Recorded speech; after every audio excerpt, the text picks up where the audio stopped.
Hello everyone, welcome to your channel सुकेडमी Edward.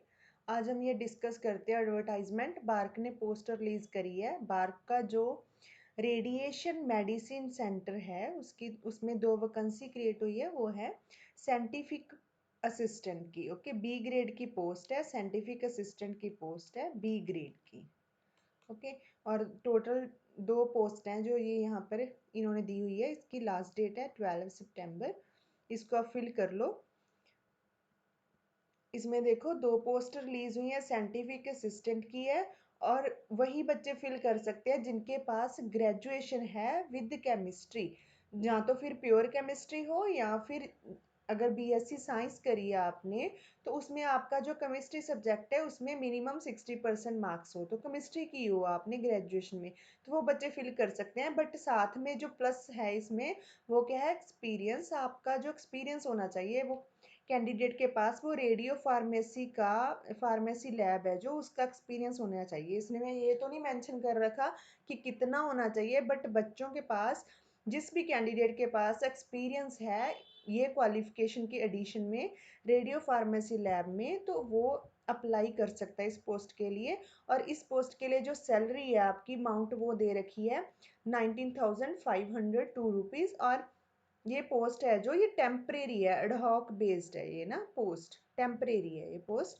और इसके साथ इस सैलरी के साथ आपको डीए भी दिया जाएगा। तो जो डीए देते हैं ऑलमोस्ट 38% डीए मिलता है। तो वो 7,000 प्लस कर लो तो ऑलमोस्ट 26 to 27,000 जो आपका टोटल आपको जो इनकम आएगी इससे, ठीक है, जो भी सैलरी रहेगी आपकी। और इसके बाद आप जो अगर देखा जाए तो इसमें ना एक रिलीव सिस्टम भी है। तो आपको कंटिन्यूटी में 89 डेज आपको ज्वाइन करवाया जाएगा। तो 89 डेज के बाद मतलब ऑलमोस्ट 3 महीने के बाद, 3 महीने आप वर्क करोगे और उसके बाद आपको रिलीव कर दिया जाएगा। ये रिलीव सिस्टम है इसमें। और उसके बाद दोबारा से आपकी ज्वाइनिंग करवाई जाएगी फिर से 3 महीने के लिए। तो टोटल ये पोस्ट है टेम्परेरी बेस्ड 6 मंथ के लिए पोस्ट है। और टोटल 6 मंथ वर्क करोगे, कंटिन्यूटी में आप 3 महीने वर्क करोगे, उसके बाद आपको रिलीव कर दिया जाएगा, फिर से दोबारा ज्वाइन करवाएंगे। तो 2 टर्म्स में आपको ज्वाइनिंग करवाई जाएगी। टोटल 6 मंथ बन जाएंगे आपके। ओके, उसके बाद नेचर ऑफ अपॉइंटमेंट, तो ये तो एडहॉक बेस्ड पोस्ट ही है। एज आपकी होनी चाहिए not more than 50 years. Okay, और इसके बाद इसके लिए अगर ये सिर्फ इंटरव्यू ही लेंगे और जो भी डे है, डेट है, टाइम है इंटरव्यू की, वो आपको सेपरेटली ईमेल के थ्रू बता दिया जाएगा। और इसकी रिस्पॉन्सिबिलिटी में आपको क्या करना है, ये काम क्या है, इसमें आपको रेडियो फार्मास्यूटिकल्स हैं उनकी प्रेपरेशन करनी है और किसी के सुपरविजन के अंदर काम करना पड़ेगा आपको। इसके साथ क्वालिटी कंट्रोल चार्ट्स हैं जो उनका जो भी डाटा एंट्री है, डॉक्यूमेंटेशन का काम वो करना पड़ेगा आपको। और मेंटेनेंस ऑफ इन्वेंट्री ये भी देखना पड़ेगा आपको। और इसकी लास्ट डेट है वो है 12 सितंबर। ये आप याद रखो, तो ये फिल करना है। और ये जल्दी फिल करनी पड़ेगी आपको क्योंकि ऑफलाइन मोड में है ये प्रोसीजर। आपको जो भी आपके डॉक्यूमेंट्स हैं, ज़िरोक्स कॉपीज़ हैं उनकी, एजुकेशन क्वालिफिकेशन, डिग्री सर्टिफिकेट और एक्सपीरियंस है जो आपका, उसकी जो भी ज़िरोक्स कॉपीज़ हैं वो सबको आपको इस एड्रेस के ऊपर कोरियर करना पड़ेगा। तो आप इसको सेंड करोगे। ओके, तो ये वाला एड्रेस दे रखा है, head radiation medicine medicine centre. तो यहाँ पर आपने इस एड्रेस के ऊपर आपके डॉक्यूमेंट भेजने हैं, सारे ज़ेरॉक्स कॉपीज़। और इन्होंने बोल रखा है, और इसके साथ ही जो आप एप्लीकेशन भेजोगे उसके ऊपर लिख देना बाहर, ये वाला कंपलसरी है जो application for the post of scientific assistant B. Okay, तो ये वाला आप मेंशन करके भेजोगे।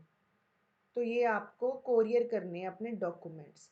इसके साथ ही आपको जो मेन देखने वाला है कि जो बच्चे सिलेक्ट कर लिए जाएंगे तो वो बच्चे मेडिकली फिट होने चाहिए। आपका मेडिकल सर्टिफिकेट भी लगेगा और पुलिस वेरिफिकेशन सर्टिफिकेट भी लगेगा उन बच्चों का जिन जो इंटरव्यू में उसके बाद वो सिलेक्ट कर लेंगे सिलेक्टेड कैंडिडेट्स के लिए। ओके, एक ये बात है आपको इसमें ध्यान रखनी है। ओके, एक बात और, application received by hand, post और courier will only be consider, soft copy नहीं चलेगी। तो इसलिए 12 सितंबर है, जिसके पास भी ये क्वालिफिकेशन और एक्सपीरियंस दोनों चीज़ें हैं, वो अभी ही इसको मतलब जल्दी से जल्दी कोरियर कर दो, क्योंकि 12th से वहाँ पर पहुँचने चाहिए। ओके, तो इस तरह है ये वाली डेट लास्ट। इसके बाद एक जो ये देखने वाली है कि इसमें देखो जो भी काम है आपका वो सारे का सारा रेडिएशन एरिया में करना पड़ेगा। तो इसलिए जो प्रेग्नेंट लेडीज हैं, जब फीमेल कैंडिडेट्स है which are planning for pregnancy, वो इस पोस्ट को फिल ना ही करे, तो उन्होंने बोल रखा है उनको अप्लाई करने की नीड नहीं है, क्योंकि सारे का सारा वर्क रेडिएशन एरियाज के अंडर होना है। तो एक ये वाली बात याद रखनी है। तो ये वाला आप इसके साथ इन्होंने परफॉर्मा भी दे रखा है एप्लीकेशन, इसको आप फिल करोगे, इसके साथ आपकी इसका प्रिंट निकालो, इसको फिल करो बाय हैंड, और जो भी आपके डॉक्यूमेंट्स है सारे के सारे, एक्सपीरियंस जो भी आपका कास्ट सर्टिफिकेट जो भी है जरूरी, वो सारे के सारे आप इसके साथ जेरोक्स कॉपी से अटैच करोगे। और इसके साथ आपको एक चेक लिस्ट भी दे